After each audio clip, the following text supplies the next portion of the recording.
Control, மேனிபுலேஷனு, கோஸ்டிங்கு, gaslighting மொத்தத்துல நாசிஸ்ட்டு நீதானம்மா அப்படிங்கிற மாரி இருக்கு. வர வர இந்த இந்த விஷயத்துல நம்ம எக்ஸ்போர்ட் ஆகிறோமோ இல்லையோ ஒரு பெரிய பாட்டு வாத்தியார் ஆகிப்போம் போல தெரியுதே. ஓகே, பார்ப்போம். So dangers hide with a narcissist. ஒரு நார்சிஸ்ட் கூட நம்ம வாழ்ற ஆரம்பிச்சிட்டோம், இல்லை அவங்கள எப்படியாவது ஹேண்டில் பண்ணி ஒரு கம்பெனியில் ஒரு நார்சிஸ்ட் வந்து ஒரு மேனேஜராக இருக்கிறாங்க, இல்லை நம்மளோட லைஃப்பில் ஒரு பார்ட்னராக இருக்கிறாங்க, எப்படியாவது ஹேண்டில் பண்ணலாம் அப்படிங்கிற மாதிரி நம்ம நினச்சிட்டோம்னா அல்டிமேட்டாக என்ன மாதிரியான டேஞ்சர் அப்படிங்கிறது நம்மளோட லைஃப்பில் வரும். அப்படி என்ன வந்துடும் பெரிய லெவலில்? என்ன பெரிய லெவலில் இப்போ இந்த மாதிரி வந்து அவங்கள வந்து ஹேண்டில் பண்ணாமல் விட்டுறோம். ஓகே, இப்போ நம்ம அட்ஜஸ்ட் பண்ணிட்டு போயிடுறோம். இப்போ என்ன அதனால் வந்துட போகுது? நமக்கு என்ன ஸ்ட்ரெஸ் வரும்? அதிகபட்சம் டிப்ரெஷன் வரும், ஒரு டிஸ்டர்பன்ஸ் இருக்கும், அவ்வளோதானே. எப்போ பார்த்தாலும் டார்ச்சர் பண்ணிட்டே இருப்பாங்க, அவ்வளோதானே. அதுக்கப்புறம் போக போக பழகிறாதா அப்படிங்கிற மாதிரியான பலவிதமான கேள்விகள் இருக்குது. ஒட்டுமொத்தத்தில் அவர்கள் எந்த மாதிரியான ஒரு டேஞ்சரை நம்மளோட லைஃப்பில் கொண்டு வருவாங்க, அது நமக்குள்ளே எந்த மாதிரியான பிரச்சனைகளை ஏற்படுத்தும் அப்படிங்கிற விஷயத்த இனி நம்ம பார்த்துருவோமா? என்றாச்சா?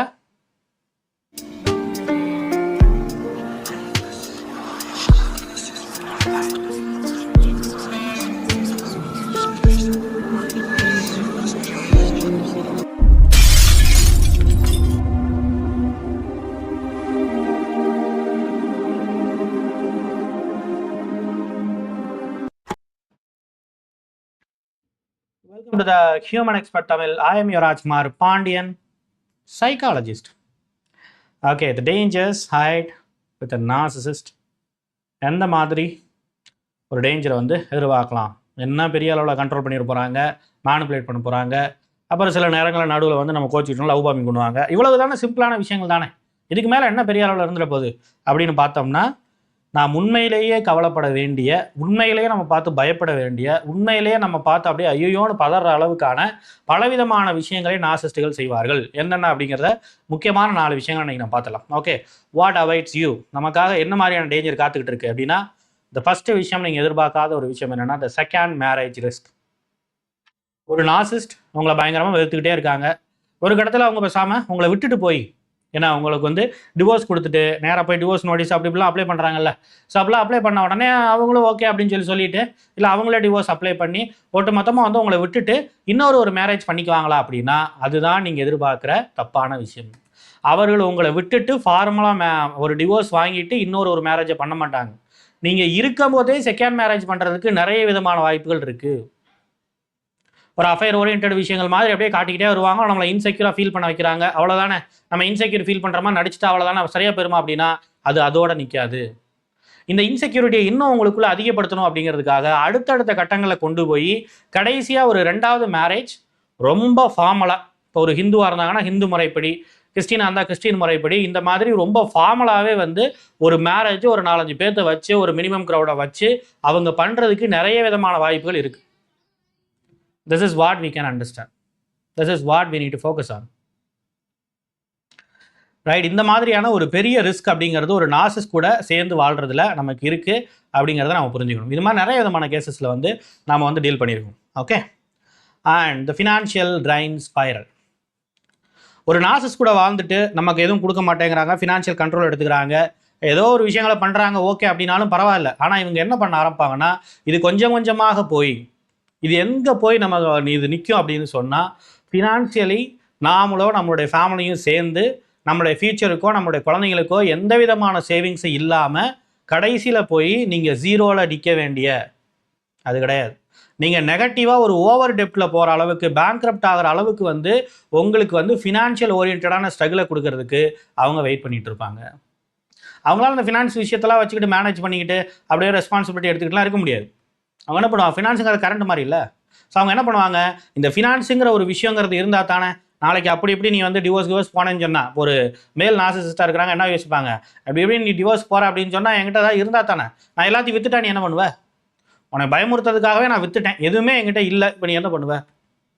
2வது ஒரு விஷயங்கிறது ஹைலி ஒரு அட்டென்ஷன் சீக்கிங் எப்படி பண்ணுவாங்கன்னு சொன்னால், எதுவுமே இல்லைனாலும் என்கிட்ட இருக்கியா இல்லையாங்கிறத பார்க்குறேன் அப்படின்னு சொல்லிட்டு ஒரு பெரிய ப்ராப்பர்ட்டியை கூட அவங்க விற்கிறதுக்கு தயாராக இருப்பாங்க.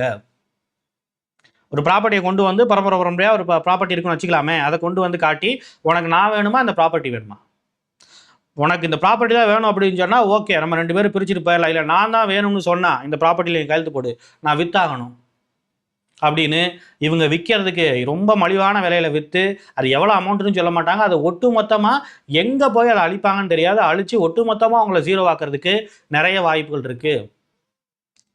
ஒரு பக்கம் இந்த மாதிரி ப்ராப்பர்ட்டி ஓரியன்டான பிரச்சனைங்க போயிட்டு இருந்ததுன்னா, இன்னொரு பக்கம் நம்ம சம்பாதிக்கக்கூடிய சம்பாத்தியத்தை எப்பயுமே மாதம் அதை ஜீரோ ஆக்காமல் அவங்க விடவே மாட்டாங்க. ஏன்னா அவங்கள பொறுத்த வரைக்கும், இப்போ உங்களை பொறுத்த வரைக்கும் சேவிங்ஸ் அப்படின்னா உங்களுக்கு வந்து செக்யூரிட்டியாக ஃபீல் ஆகும், ரொம்ப செக்யூராக ஃபீல் ஆகும் இல்லையா, ஃபியூச்சரில் நமக்குன்னு ஒன்று இருக்குன்னு சொல்லிட்டு. அவங்கள பொறுத்த வரைக்கும் சேவிங்ஸ்னா அவங்களோட டிக்ஷனரியில் அது ஒரு த்ரெட்டாக தான் அவங்களுக்கு ஃபீல் ஆகும். இந்த சேவிங்ஸை நாளைக்கு யாரும் வந்து கிளைம் பண்ணி வந்து எங்கே என் ஒய்ஃபோ ஹஸ்பண்டோ நாளைக்கு அதை கிளைம் பண்ணி வந்துடுவாங்களோ, அதுக்காக வந்து யாராவது என்னை வந்து மேனிப்புலேட் பண்ணிடுவாங்களோ, இல்லை அதுக்காக வந்து என்ன பண்ணிடுவாங்க, எனக்காக என் கூட வந்து நின்றுவாங்களோ, எனக்காக அவங்க நிற்கணும் அதுதான் முக்கியம்ன்ட்டு இந்த அளவுக்கு ஒரு டிஸார்டர் ஓரியன்டாக ஒரு இல்லூஷனலாக யோசிக்கக்கூடிய ஆட்கள் தான் இந்த நார்சிசிஸ்ட் பர்சனாலிட்டிஸ். இந்த அளவுக்கான ஒரு மிகப்பெரிய ஒரு ரிஸ்க் நம்மளையும் நம்மளுடைய குழந்தைங்களையும் என்னுடைய ஃபியூச்சரையும் வந்து மிகப்பெரிய ஒரு ஃபினான்ஷியல் ரிஸ்கில் தள்ளுறதுக்கு there is lot of chances. நம்மளோட வீட்டில் கடன் கேட்டு வந்தவங்களுடைய கூட்டம் போய் நம்ம வந்து கடை வாங்கிட்டோமேனு வந்த கூட்டம் வந்து வர ஆரம்பிச்சிடும். அப்படிப்பட்ட ஒரு இடத்துல நம்ம போகிறதுக்கு வாய்ப்பு இருக்குது. ஈவன் நீங்கள் அப்ராடில் இருந்தாலும் கூட. ஓகே, எத்தனையோ பேருக்கு வந்து ஐயோ பாவம்னு சொல்லிட்டு நீங்கள் வந்து மற்றவங்களாம் டிக்கெட் போட்டு அவங்களெல்லாம் அனுப்பிச்சி வச்சிருப்பீங்க. எத்தனையோ பேர்த்த நம்மளுடைய சர்க்கிளில் நம்மளுடைய கம்யூனிட்டியில் கேள்விப்பட்டிருப்போம், அவங்களுக்கு போகிறது கூட காசு இல்லையாப்பா, இந்த மாதிரி எங்கேயோ ஏமாந்துட்டாங்க வந்து, சரி அவங்களுக்கு நம்ம அனுப்பி வைப்போம் அப்படின்னு கூட நம்ம நிறைய பேருக்கு ஹெல்ப் பண்ணிப்போம். இன்னும் அடுத்த ஒரு ஃபியூச்சரில் நம்ம என்ன எதிர்பார்க்கலாம், மற்றவங்க கிட்ட இருந்து நம்ம ஹெல்ப் வாங்கிட்டு திருப்பி நம்ம இந்தியாவுக்கு ஓடியார அளவுக்கான நிலைமைங்கிறது ஒரு வேளை வரலாம். நான் ஏதோ உங்களை பயமுறுத்துறதுக்காக சொல்லலை, இந்த மாதிரியான சீரியஸான நிறைய கேசஸ் அப்படிங்கிறது வந்துகிட்டு இருக்கு. அவங்களுக்குலாம் நான் செஷன் எடுத்துக்கிட்டு இருக்கேன், அந்த அடிப்படையில் தான் நான் உங்களுக்கு சொல்கிறேன். திஸ் இஸ் வாட் நம்மள மாதிரியே சேம் லைக்காக இருக்கிற எத்தனையோ விக்டிம்ஸ் வந்து இந்த மாதிரியான பிரச்சனைகளை எதிர்கொள்கிறார்கள். அதான் நான் புரிஞ்சுக்கணும். Got it. And the psychosomatic illness. ஒரு விஷயத்த இந்த நார்சிசிஸ்ட் என்னவோ பண்ணுறாங்க, என்னவோ பண்ணிட்டு போட்டோம் அப்படின்னு சொல்லிட்டு நம்ம டைவர்ட் பண்ணிக்கிட்டு ஃபிலாசபிக்கல் ஓரியன்டாவோ இல்லை ஸ்பிரிச்சுவல் ஓரியன்டாவோ இல்லை மேனிஃபெஸ்டேஷன் அது இதுன்னு என்னென்னமோ இருக்குது, இல்லாததாக இருக்குது அப்படின்னு சொல்லிட்டு ஏதோ ஒரு வழியை வந்து இது பண்ணிக்கிட்டு நம்ம வந்து ஒரு ஹெல்த்தியாக டைவர்ட் பண்ணிக்கிட்டு இதெல்லாம் பார்க்காம அப்படியே நம்ம ஒரு வழியில் போயிடலாம் அப்படின்னு நீங்கள் நினச்சிங்கன்னா, you need to understand one thing. உங்களுடைய நீங்கள் எவ்வளோ தான் டைவர்ட் பண்ணிக்கிறோன்னு நினச்சாலும் உங்களுடைய மைண்ட் இதிலேருந்து டைவர்ட் ஆகவே ஆகாது. இந்த ஸ்ட்ரெஸ்ஸை டே பை டே இது கன்சியூம் பண்ணிக்கிட்டே தான் இருக்கும். இந்த ட்ராமாவை இந்த ட்ராமடைஸ் ஆகிறத இந்த மைண்ட் வந்து கொஞ்சம் கொஞ்சமாக டே பை டே வந்து இதை எக்ஸ்பீரியன்ஸ் பண்ணிக்கிட்டே தான் இருக்கும். அப்படி எக்ஸ்பீரியன்ஸ் பண்ண நீங்கள் எவ்வளோதான் அதை வந்து அப்படியே வந்து அதை வந்து அவாய்ட் பண்ணிக்கிட்டு அது சம்மந்தப்பட்ட விஷயங்களை எதையுமே திங்க் பண்ணாமல் எவ்வளோதான் அவாய்ட் பண்ணிட்டு போனாலும் கூட அந்த எக்ஸ்பீரியன்ஸ் பண்ண அது கொஞ்சம் கொஞ்சமாக உங்களுடைய உடம்பு ரீதியான பலவிதமான பாதிப்புகளை கொண்டு வரும். நம்ம கடைசியாக இருக்கிற ஒரே ஒரு ஹோப் அப்படிங்கிறது, நம்மக்கிட்ட ஓரளவுக்கு ஹெல்த் இருக்குது, ஓரளவுக்கு படிப்பு இருக்குது, நம்ம வெளியில் போய் எப்படியாவது இந்த படிப்பையும் இந்த ஹெல்த்தையும் வச்சுக்கிட்டு எப்படியாவது நம்ம வந்து சம்பாரிச்சு மீடியெல்லாம் நம்ம குழந்தைகளை காப்பாற்றிடலாம் அப்படிங்கிற ஒரு நம்பிக்கை கூட கடைசியில் வந்து என்ன ஆயிரும்னு சொன்னால் ஜீரோ ஆகிறதுக்கு நிறைய வாய்ப்புகள் இந்த சைக்கோசமேட்டிக் இல்னஸ், அதாவது சைக்கலாஜிக்கலாக நமக்கு ஏற்படக்கூடிய ஸ்ட்ரெஸ்னால் வரக்கூடிய பலவிதமான பிரச்சனைகள் நம்மளுடைய ஹெல்த்தை ப்ராபப்ளி ஜீரோ ஆக்கிறதுக்கு நிறைய வாய்ப்பு இருக்குது. பலவிதமான பிரச்சனைகள் அப்படிங்கிறது ஒன்று மாற்றி ஒன்று வந்துக்கிட்டே இருக்கும். இப்போயே ஆல்ரெடி நீங்கள் எக்ஸ்பீரியன்ஸ் பண்ண ஆரம்பிச்சிருப்பீங்க. இது இன்னும் அடுத்தடுத்த கட்டங்களுக்கு போகும்போது நம்மளால் சமாளிக்க முடியாத, ஸ்கேன் எடுத்து பார்ப்பாங்க, எல்லாம் பண்ணி பார்ப்பாங்க, பெயின் இருக்குது நமக்கு, நம்மளால் பெயினை ஃபீல் பண்ண முடியும், எல்லாம் பண்ண முடியும். ஆனால் ஸ்கேனில் பார்த்தீங்கன்னா ஸ்கேனில் ரிப்போர்ட்டில் வராது. ஏன்னா ஸ்ட்ரெஸ் காஸ் பண்ணுற நியூரலாஜிக்கல் சம்மந்தப்பட்ட பெயின் அப்படிங்கிறத நீங்கள் எங்கே போய் வந்து எந்த ஸ்கேனில் கண்டுபிடிப்பீங்க, நீங்கள் எந்த எம்ஆர்ஐயில் கண்டுபிடிப்பீங்க? ஆனால் அது கொஞ்சம் கொஞ்சமாக நமக்குள்ளே இருந்து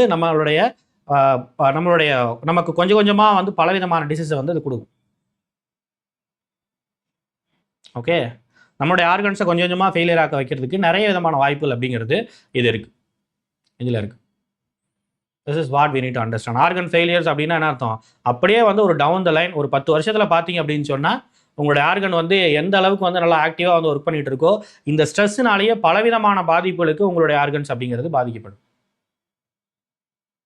உங்களுக்குள்ள சுரக்கக்கூடிய அந்த ஸ்ட்ரெஸ் ஹார்மோனுங்கிறது அந்த மாதிரி கார்டிசோல் ஹார்மோன் வந்து அந்த அளவுக்கு வந்து நம்மளுடைய பாடியை விஜிலண்ட்டாக வச்சுக்க நமக்கு வந்து அவ்வளோ எனர்ஜி அதில் ஸ்பெண்ட் பண்ண நமக்கு இன்னும் நல்லா யோசிச்சு பாருங்களேன். ரொம்ப சாதாரணமாக நம்ம யோசிச்சு பார்ப்போமே, நமக்கு வந்து ஸ்ட்ரெஸ் அப்படிங்கிறது என்ன வந்து ஃபஸ்ட்டு எடுத்தோன்னே ஒரு செரிமான கோளாறு ஏற்படுத்துன்னு வச்சுக்கலாமே இல்லையா? நமக்கு ஒரு செரிமான கோளாறு ஏற்படுத்துது. இதே வந்து ஒரு செரிமான கோளாறு அப்படிங்கிறது ஒரு கான்ஸ்டிபேஷன் வச்சுக்கலாமே. இந்த கான்ஸ்டிபேஷன் அப்படிங்கிறது க்ரானிக்கா 1 or 2 இயர்ஸ் அப்படிங்கிறது நமக்குள்ளே இருந்ததுன்னா நம்மளுடைய ஆர்கன் அப்படின்னு இருக்கிற நம்மளுடைய சிறுகுடலோ பெருகுடலோ பாதிக்கிறதுக்கு வாய்ப்பு இருக்கா இல்லையா? அதீதமான ஸ்ட்ரெஸ், நம்ம ஒரு மேலே இருக்கிறோம், பயங்கரமான ஸ்ட்ரெஸ்னால நம்ம சிகரெட் ஸ்மோக்கிங் மாதிரியான ஒரு ஹேபிட்டை வந்து நம்ம ஆரம்பிக்கிறோம். அது நாளைக்கு வந்து நம்மளுடைய லைஃப்பை பாதிக்குமோ பாதிக்காதான்? அப்சஸ்டாக வந்து சில பேருக்குலாம் வந்து பயங்கரமாக அப்சஸ்டாக இருந்தது அப்படின்னா செக்ஷுவல் இன்டர்கோர்ஸ் ஓரியன்டான விஷயங்களில் வந்து அவங்க அதிகமாக கவனம் செலுத்துவாங்க. அப்போ அது ஓரியன்டான பாதிப்புகள், இந்த மாதிரி பலவிதமான பாதிப்புகள் அப்படிங்கிறது இந்த ஸ்ட்ரெஸ்னால நம்ம ஒரு பிஹேவியர் செஞ்சு அந்த பிஹேவியர்னால நமக்கு வரக்கூடிய பிரச்சனை இருக்குது.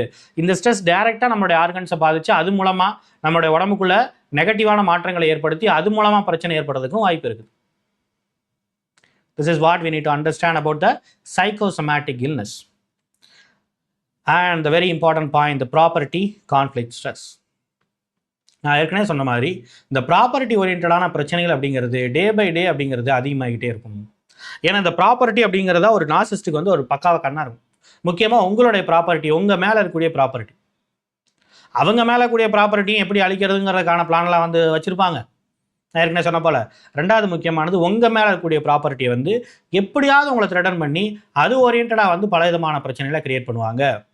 இன்னமும் நீங்கள் நல்லா யோசிக்கணும்னா உங்களுடைய ப்ராப்பர்ட்டியை எடுத்து சம்மந்தமே இல்லாத வேற ஒருத்தவங்களுடைய பேரில் எழுதி வைப்பாங்க. இப்போ என் பேரில் எழுதி வச்சா தான் நீ கேட்ப, நீ என் பேரில் எழுதி வச்சாலும் சரி அவர் பேர்லையாவது இருக்குது இல்லை அவங்க பேர்லையாவது இருக்குது, நீ சந்தோஷமா இருப்ப.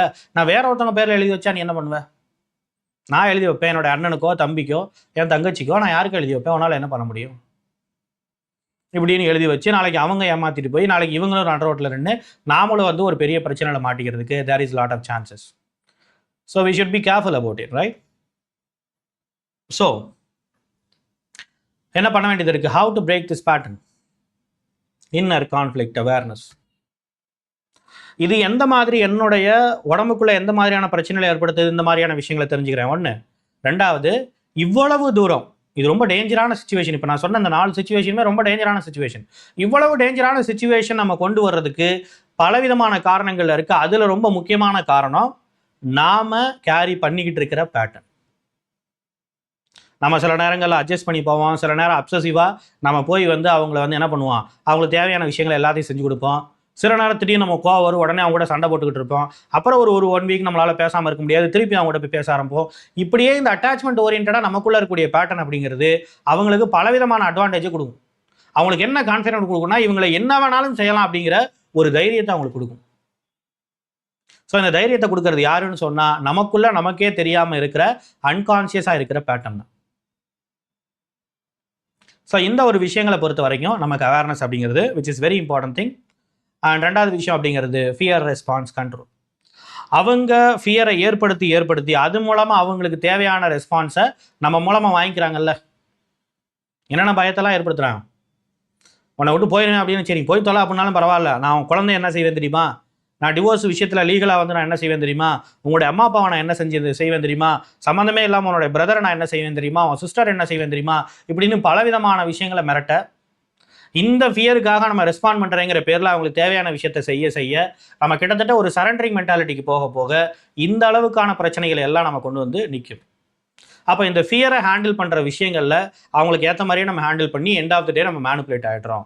அப்போ நம்ம மேனுப்புலேட் ஆகாமல் இருக்கணும்னு சொன்னால் இந்த பேட்டர்னை வந்து நம்ம பிரேக் பண்ண வேண்டியது இருக்குது. இந்த பேட்டர்னை பிரேக் பண்ணணும்னு சொன்னால் எந்த இன்னர் கான்ஃப்ளிக்ட் அப்படிங்கிறது, எனக்குள்ள அன்கான்சியஸாக இருக்கிற எந்த இன்னர் கான்ஃப்ளிக்ட் அப்படிங்கிறது, எனக்குள்ள இருக்கக்கூடிய பிரச்சனைங்கிறது, எனக்குள்ள இருக்கக்கூடிய காம்ப்ளெக்ஸுங்கிறது இவங்களுக்கு ஃபேவரபுளாக வந்து ரியாக்ட் பண்ண வைக்குது அப்படிங்கிறத நான் யோசித்து தெரிஞ்சிக்க வேண்டியது இருக்குது. Okay, for that we need to go for the insecurity detachment. இவங்க ஏற்படுத்தக்கூடிய இன்செக்யூரிட்டிஸ், இவங்க ஏற்படுத்தக்கூடிய பயம், இவங்க ஏற்படுத்தக்கூடிய பதட்டம், இதிலிருந்து முதல்ல எமோஷனலி நாம் நம்மளை ஸ்ட்ரென்தன் பண்ணி எப்படி அதுலேருந்து நான் டிட்டாச் ஆகிறது, அவங்க பயமுறுத்துறா நான் பயப்படாமல் இருக்கிறதுங்கிறது எப்படி, அவங்க சொல்லக்கூடிய விஷயங்களை நான் லாஜிக்கலாக கன்ஃபர்ம் பண்ணுறது எப்படி, இப்படி பலவிதமான விஷயங்களை நான் யோசிக்க வேண்டியது இருக்குது. ஸோ இந்த மாதிரியான பலவிதமான விஷயங்களை யோசித்து கொஞ்சம் கொஞ்சமாக செய்ய தான் இதில் இருந்து நம்ம வந்து வெளில வர்றதுக்கான வாய்ப்புகள் இருக்குது. அப்போ எமோஷனலி நாம் நம்மளை ஸ்ட்ரென்தன் பண்ணிக்கிற மூலமாக மட்டும்தான் லாஜிக்கலாக இந்த மாதிரி ஒரு ஃபியர்ஃபுல் ஓரியன்டான இந்த ஒரு பேட்டர்னை வந்து நம்ம பிரேக் பண்ண முடியும். ஓகே, ஸோ அதை நீங்களாக ட்ரை பண்ணி பார்க்கலாம். பட் இப்போ இது சொல்லும் போது இந்த கான்செப்ட்டுங்கிறது கொஞ்சம் வியர்டாகவும் இது பார்க்குறது கொஞ்சம் காம்ப்ளெக்ஸாக இருக்க மாதிரி இருக்கு இல்லையா? So you can come for the online therapy. இந்த ஆன்லைன் தெரப்பி சப்போர்ட் அப்படிங்கிறத எடுத்துக்கும் போது தான் உங்களை பற்றி முதல்ல உங்களுக்கு தெரியும். நீங்கள் எந்த மாதிரியான பிஹேவ் பண்ணுறீங்க, ஏன் இவ்வளவு பெரிய வாழ்க்கையில் ஒரு பிரச்சனையில் வந்து நம்ம நிற்கிறோம், இதுக்கு பின்னாடி இருக்கக்கூடிய காரணங்கள் என்ன, இங்கே நார்சிஸ்ட் பிரச்சனைங்கிறத விட நார்சிஸ்ட்டுக்கு நம்ம எப்படி ரெஸ்பாண்ட் பண்ணுங்கிறதா இங்கே பெரிய பிரச்சனையாக இருக்குது. அப்போ இந்த பிரச்சனையை தீர்க்கறதுக்கு நம்ம என்ன பண்ணலாம் இப்படின்னு பலவிதமான விஷயங்களை நம்ம எக்ஸ்க்ளூசிவாக அவங்களோட சிச்சுவேஷன் ஓரியன்டாக நாம் இந்த ஆன்லைன் தெரப்பியில் வந்து நம்ம டிஸ்கஸ் பண்ணுவோம். இது 1-to-1 individual online counselling session தான். ஸோ இந்த செஷன் அப்படிங்கிறது உங்களுக்கு தேவைப்படுதுன்னா நம்மளோட டிஸ்கிரிப்ஷனில் நம்ம அட்மின் நம்பர் இருக்குது, தாராளமாக நீங்கள் வாட்ஸ்அப் பண்ணலாம் for an appointment you can come for it. நம்ம நிறைய விதமான விஷயங்கள் டிஸ்கஸ் பண்ணுவோம். த மேட்டர் ஓவர் ஹியர், இந்த ரெஸ்பான்ஸை நம்ம சரி பண்ண முடிஞ்சதுன்னு சொன்னால், இது என்னதான் நம்மளை கண்ட்ரோல் பண்ணிக்கிட்டாலும் நம்ம எத்தனையோ தடவை கண்ட்ரோல் பண்ணியிருப்போம் தானே. ரெஸ்பான்ஸ் இனிமேல் நம்ம வந்து பயப்படக்கூடாது, இனிமேல் நம்ம தைரியமாக இருக்கணும், இனிமேல் நம்ம அப்படி பண்ணணும் இப்படி பண்ணணும் இப்படிலாம் நம்ம வந்து பல விதமான விஷயங்களை நம்ம செய்யணும்னு ட்ரை பண்ணியிருப்போம். ஆனால் கான்ஸ்டண்ட்டாக என்னால் செய்ய முடியாமல் இருக்கிறதுக்கு காரணம் என்ன?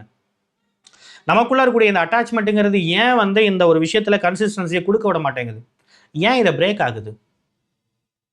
அப்போ இது மாதிரி பலவிதமான விஷயங்களை பற்றி இந்த ஆன்லைன் தெரப்பியில் வந்து நம்ம டிஸ்கஸ் பண்ணுவோம். We can break it. எப்படி வந்து கான்சியஸாகவும் ரொம்ப கான்சன்ட்ரேஷனோடவும் ரொம்ப கன்சிஸ்டன்ஸாகவும் இந்த விஷயங்களை வந்து அடுத்தடுத்த கட்டங்களுக்கு கொண்டு போகிறது எப்படி அப்படிங்கிற விஷயங்கள் எல்லாத்தையும் இந்த செஷன்ஸில் மூலமாக நீங்கள் வந்து பெற்றுக்கலாம். That's important thing. First session அப்படிங்கிறத நீங்கள் புக் பண்ணால் அதுக்கப்புறம் ஃபாலோ செஷன் அப்படிங்கிறது இருக்கும். கொஞ்சம் கொஞ்சமாக நீங்கள் வர தான் உங்களுக்கு உங்களை சுற்றி முதல்ல என்ன நடக்குது, உங்களோட ரெஸ்பான்ஸ் எப்படி இருக்குது, ஏன் நம்ம இப்படி ரெஸ்பாண்ட் பண்ணுறோம், இந்த மாதிரி பலவிதமான விஷயங்களை நம்ம தெரிஞ்சுக்க முடியும். ஓகே, நம்ம செஷன்ஸில் பார்ப்போம். ஓகே, எனக்குமே ஒரு விஷயத்தை நீங்கள் தெரிஞ்சுக்கோங்க, இவ்வளவு டேஞ்சராக நம்மளுடைய லைஃப்பை வந்து விட்டு கொடுக்குறோம்னு சொன்னால் நம்மக்கிட்ட ஏதோ ஒரு காம்ப்ளெக்ஸ் இருக்குங்கிறத நம்ம அண்டர்ஸ்டாண்ட் பண்ண வேண்டியது இருக்குது. அந்த காம்ப்ளெக்ஸை சரி பண்ணுறது மூலமாக மட்டும்தான் இனிமேல் இந்த மாதிரியான பிரச்சனை வராமல் நாம் வந்து நம்மளை வந்து தற்காத்துக்க முடியும், நம்மளை சார்ந்து இருக்க நம்மளுடைய குழந்தைங்களையும் தற்காக்க முடியும். Right, that is what